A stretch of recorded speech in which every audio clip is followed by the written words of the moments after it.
Welcome to the Banker Lamp. Please enjoy the video. You start by confirming the source resolution and bitrate so you know what you must preserve. Open Capcut and import your media, and make sure the timeline's frame rate matches the source. This avoids resampling artifacts. Once done, duplicate the clip and work on the copy to keep the original safe. You'll also want to disable automatic compression presets, otherwise Capcut may apply a default export that reduces quality before you can adjust settings. You now go to Export and open Advanced Settings to control bitrate, codec, and resolution. Set resolution to match your source to avoid scaling, then increase the bitrate. For 1080p, choose roughly 8 to 20 Mbps depending on motion in the footage, because higher bitrate preserves detail.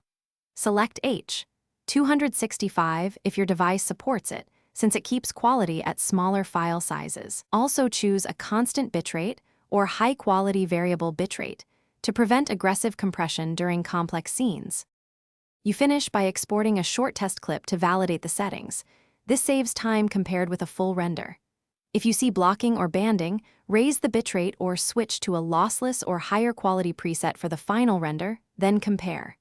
If Capcut ignores settings or crashes, clear its cache, restart the app, and update to the latest version because software bugs can force unwanted compression. Finally, keep a copy of the optimal export parameters for consistent future projects. Thanks for watching. If this was helpful, leave a like and consider subscribing. See you next time.